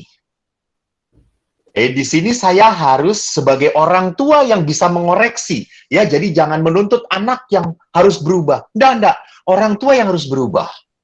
Orang tua yang lebih dewasa. Jadi orang tua yang dewasa adalah orang yang rendah hati. Orang yang mau selalu merubah konsep yang dulu disebut benar. Benar teh dulu koskil, sekarang belum tentu. Sekarang belum tentu. Jadi mari kita lihat pertama, kenali yang menyebabkan kita tidak sabar. Apakah saya cenderung ingin menyelesaikan pekerjaan dengan buru-buru? Jadi seperti anak itu membuat PR. Kan kadang-kadang kalau anak membuat PR, makan heula, mi reka WC mi. Mi mau ini dulu mi. Mi mau tiduran dulu, Mi mau saya main game dulu. Itu lihat anak-anak. Jadi bagi kita, ges, duduk, cicing, bereskeun. Itu pola Anda. Anda inginnya cepat terburu, tergesa-gesa. Anak tidak. Lalu yang kedua, apakah kita cenderung perfeksionis? Perfeksionis itu apa? Sempurna, gitu ya. Kalau nulis, ieu garisna kos kieu kudu di dieu. Teu bisa kan itu ka dieu. Jadi kalau warna mata itu harus bolanya putih, itunya hitam. Tidak boleh bola mata itu warnanya merah atau warnanya kuning. Enggak, itu namanya penyakit koneng. Enggak, itu perfeksionis. Jadi perfeksionis itu anak harus seperti apa yang saya mau. Atau yang ketiga, saya selalu ingin memegang kendali di dalam keluarga. Semua harus nurut ke bapak, oskil. Jadi kita pun memperbolehkan anak untuk tadi, kalau anak bisa yang tadi perfeksionis, saya kembali ke perfeksionis, anak tiba-tiba nggak bisa menulis dahulu di garis yang lurus. Ya sudah, nggak apa-apa. Kita buat garis melengkung aja dulu. Nah, coba sekarang ngikutin garis melengkungnya ya, nak. Nah, anak sudah merasa nyaman. Nanti pada saat dia menulis di garis lurus, dia bisa ngikutin garis itu. Nah, itu lihat. Jadi dalam dunia pendidikan yang Ki Hajar Dewantoro itu bagus sekali. Ing ngarso sung tulodo, ing madyo bangun karso tut wuri handayani. Jadi pada saat di depan saya memberi teladan, pada saat di tengah, ing madyo bangun karso. Kita membangun motivasi pada anak-anak. Membangun motivasi. Jadi pada saat anak tidak bisa perfect, ya sudah, saya ngikutin seperti dia jalan seperti apa. Lalu di saat tertentu juga anak boleh memegang kendali. Pak, capek. Ya sudah, kita juga capek. Yuk kita istirahat dulu sebentar. Yuk kita tiduran. Yuk kita saling pijet-pijetan. Itu. Jadi kadang-kadang anak pun boleh memegang kendali. Atau jangan-jangan orang tua punya standar yang terlalu tinggi pada anak-anak. Anak-anak kita sudah 1 bulan, anak-anak harus sampai ini ya, harus pakai ini. Ingat, dengan anak-anak itu proses. Tidak bisa sekali jadi. Anak Anda tidak dididik langsung bisa. Dia perlu proses. Yang disebut sebagai proses internalisasi. Jadi proses internalisasi itu berarti apa? Proses anak mulai memahami, menerima, dan menjadikan habitus itu sebagai kebiasaan dalam diri dia. Lalu yang berikutnya, apakah Anda sedang jenuh atau tidak? Atau anak-anak sedang jenuh? Jadi kita pun harus melihat itu. Kalau anak-anak sedang jenuh, oh berarti kita harus punya variasi. Di dalam kehidupan, ada istilah dalam bahasa Latin, variatio semper delectat. Variasi itu selalu menyenangkan. Misalnya, belajar di kamar terus capek, Pak. Yuk kita ke kebon. Yuk kita ke Palutungan. Ayo ke Palutungan. Bawa tikar. Yuk kita belajar di Palutungan. Gitu ya. Ayo kita belajar di tenda-tenda. Atau kita belajar di rumah, buat seperti camping. Buat seperti itu. Suasananya menjadi asik, lebih mengasihkan. Ayo sekarang belajar sambil tiduran. Itu buat seperti itu. Jadi pada saat kita membuat variasi-variasi, anak-anak menjadi tidak jenuh. Jadi di sini harus ada kepintaran orang tua untuk berkreasi atau anak-anak yang kreasi. Nah, sekarang kamu usul, kita mau seperti apa besok? Mau apa supaya kita senang? Itu. Biarkan anak usul. Jadi di dalam kehidupan sekarang yang di mana pandemi kita banyak berkumpul dengan anak-anak, jangan setiap saat orang tua yang nge-leading, orang tua yang memimpin. Biarkan suatu saat anak-anak juga bisa memimpin. Anak bisa usul. Kita ikutin kemauan anak. Selama kemauannya sesuai dengan tujuannya. Gitu ya. Sesuai dengan tujuan yang kita mau tuju dalam pendidikan. Semoga menjawab Pak Anton. Dan semoga semakin kreatif di dalam mendampingi anak-anak. Terima kasih loh atas kesetiaannya bersama anak-anak. Terima kasih Rama masukannya. Ya, makasih Rama. Sama-sama. Baik, terima kasih atas pertanyaannya Pak Anton. Mohon maaf kepada para orang tua yang sudah ngacung, orang tua Paskalia Priska, orang tua Grisela, dan orang tua Osvaldo. Mungkin ke depan bisa kita programkan lagi, gitu ya. Tapi untuk pertemuan kali ini kami tidak bisa meng-cover beberapa pertanyaan lagi. Kami akan mencoba merangkum pertanyaan yang ada di chat.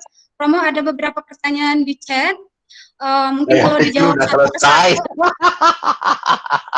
sudah sangat banyak gitu. Jadi mungkin Romo menyimpulkan saja yang bisa menjawab dari beberapa pertanyaan ini. Gitu. Saya persilakan.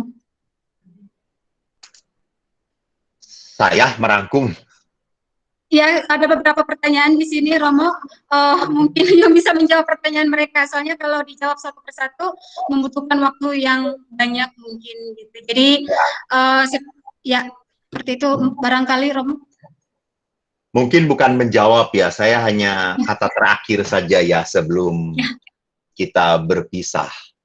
Sebelum kita berpisah, seperti saya mau pergi jauh aja. Jadi para Bapak Ibu yang terkasih, terima kasih untuk kebersamaan di pagi sampai siang hari ini. Saya hanya mau mengatakan bahwa anak itu adalah anugerah dalam kehidupan perkawinan. Anak itu pemberian Allah. Maka kalau kita melihat bahwa anak itu anugerah, pemberian Allah, kita harus bertanggung jawab pertama-tama untuk apa? Mencintai mereka. Mencintai mereka. Dan Allah itu punya rancangan yang indah bagi anak Anda. Allah lebih tahu anak Anda.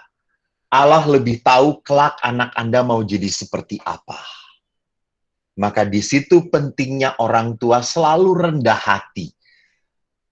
Dalam bahasa Sundana, ulah ngarasa pang aingna, pang nyahokna tetiasa. Di dalam dunia pendidikan, kita harus selalu terbuka. Dunia itu maju, ndak pernah mundur, ndak pernah berhenti. Sama. Dulu mungkin zaman Anda kecil itu benar, betul. Tetapi sekarang belum tentu itu hal yang benar.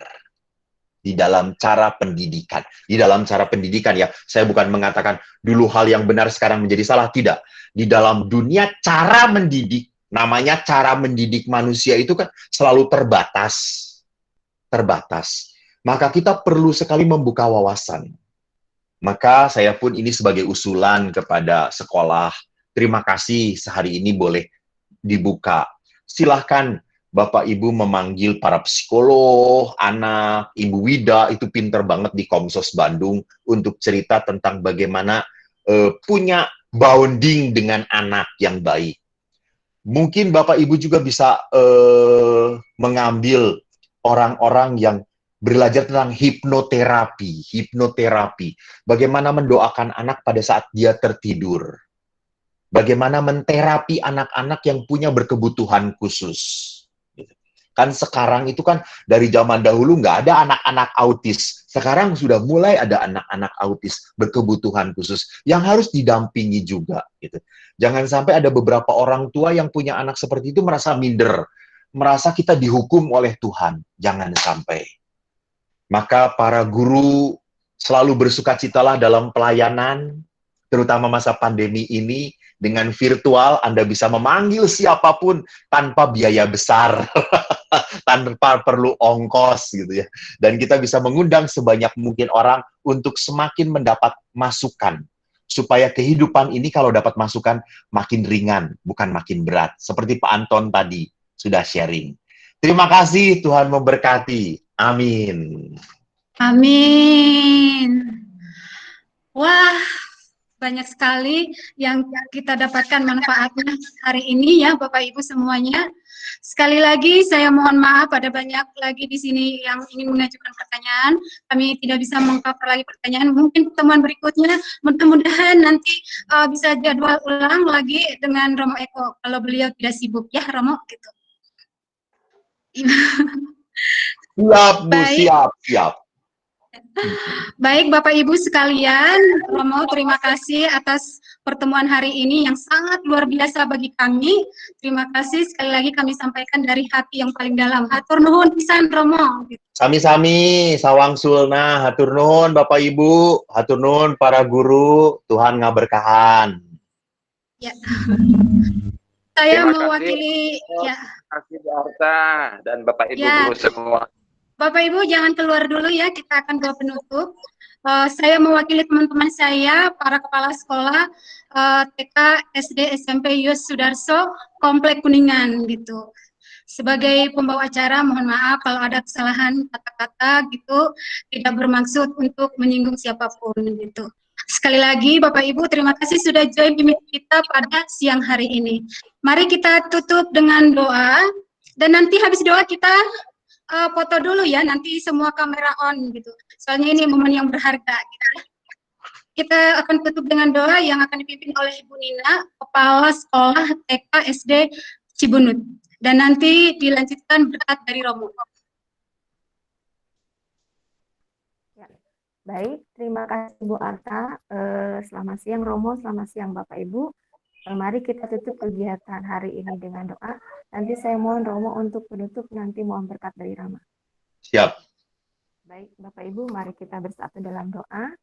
Dalam nama Bapa dan Putra dan Roh Kudus. Amin. Allah Bapa yang Maha Kasih, kembali kami mengucap syukur atas segala berkat dan anugerah yang Engkau limpahkan kepada kami, terutama dalam kegiatan parenting ini yang telah berjalan dengan lancar. Tuhan, banyak hal yang kami peroleh selama webinar ini, bantulah kami agar kami semakin menyadari bahwa kami sebagai orang tua adalah tempat pendidikan yang utama bagi anak-anak kami. Tumbuhkanlah persekutuan kasih di dalam keluarga kami. Tuhan, terima kasih karena pada saat ini kami merasa diingatkan kembali, merasa dikuatkan kembali bahwa keluarga adalah anugerah yang harus dicintai dan disyukuri. Semoga kami selalu bersyukur dan selalu rendah hati dan terbuka di dalam keluarga kami. Tuhan, kami juga mohon berkat bagi anak-anak kami. Semoga anak-anak kami dapat tumbuh dewasa dalam semangat kasih dan di dalam kebersamaan di dalam keluarga. Tak lupa Tuhan, kami juga berdoa bagi narasumber kami, Rama Eko Wahyu, berikanlah selalu rahmat-Mu kepada Rama Eko di dalam segala karya dan pelayanannya. Amin. Kami mohon berkat dari Rama. Tuhan bersamamu dan bersamamu juga. Tuhan, berikanlah berkat-Mu atas keluarga anak-anak-Mu. Jauhkanlah mereka dari segala mara bahaya dan dari segala penyakit. Semoga Engkau pancarkan rezeki yang berkecukupan suasana damai dan sejahtera di tengah keluarga anak-anak-Mu. Tuhan memberkati kita semua dalam nama Bapa dan Putra dan Roh Kudus. Amin. Atur nuhun. Hatur nuhun. Gitu. Bapak Ibu, kameranya di-on-kan dulu supaya kita ambil foto sebentar ya sebelum ditutup rapat ini. Silakan Pak.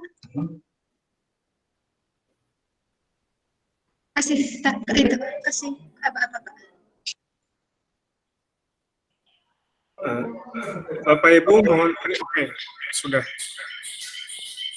Saya foto dulu ya.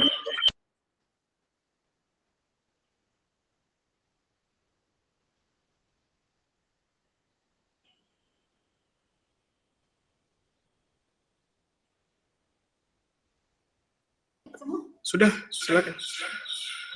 Terima kasih. Terima kasih. Terima kasih semuanya. Terima kasih Romo.